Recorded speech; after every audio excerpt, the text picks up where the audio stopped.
আল্লাহ রাসূল যে ইসলামটা দিয়ে গেছেন আজ সেই ইসলাম আমাদের মাঝে নাই।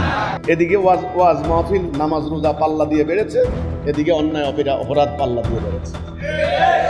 ব্যাপারটা কি? এর কারণটা আপনি বুঝবেন না। এবার বাহিরের দিকে তাকান। ইয়াহুদা ওয়ান নাসারা, আপনার আছে না কোরআনে আয়াত? ইয়াহুদীদের সংখ্যা দুনিয়াতে সব মিলে 2 কোটি হবে, বেশি হবে না, 2 কোটি। আর ইসরায়েলে আছে মাত্র 80 লাখ। 2 কোটি ইহুদি, আপনারা হয়েছেন 200 কোটি। তাদের যে ছোট্ট রাষ্ট্রটা, এটার নাম ইসরায়েল, এটার আয়তন হচ্ছে মাত্র 27,000 বর্গ মাইল। আপনাদের ঠিক মতো একটা বিভাগও এর থেকে বড় আছে আমার মনে হয়। 57টা রাষ্ট্র, রাশিয়ার পেটের ভিতরে কাজাকিস্তানের সীমানা, ওখানে হতে হতে মধ্য আফ্রিকা, ওখান থেকে হতে হতে ইন্দোনেশিয়া, 57টা রাষ্ট্র আপনাদের, 3.5 কোটি বর্গ মাইল। এর মধ্যে বেশ কম হতে পারে একটু মুসলমান, কিন্তু বলেন তো মাইটটা খায় কেরা? উদ্বাস্তু কেরা? ভেতরে এত অন্যায়, অবিচার, চুরি, ডাকাতি, খুন, রাজনৈতিক দলের মধ্যে পাড়ায় পাড়ায়, মহল্লায় মহল্লায় মারামারি, বাহিরে সবাই হাতে খাচ্ছি মায়ের মায়ের মায়ের। পৃথিবীতে কোনো জাতির এই দশা আছে কিনা আপনারা বলেন? কেন? ওয়াই?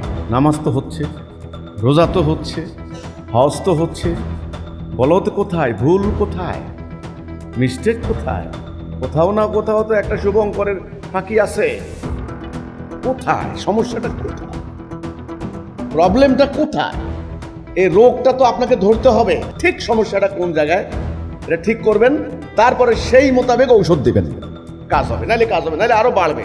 সমস্যাটা হলো আল্লাহ রাসূল যে ইসলামটা দিয়ে গেছেন আমাদেরকে, যে ইসলামটা প্র্যাকটিস করে রাসূলুল্লাহ, সেই সাহাবীরা লেখাপড়া জানতো না, আরবের সমাজের মানুষ পেটে ভাত ছিল না, শিক্ষা দীক্ষা ছিল না, সেই ইসলামটা কায়েম করে যে শান্তি এনেছিলেন, আমরা সেই ইসলাম হারিয়েছি।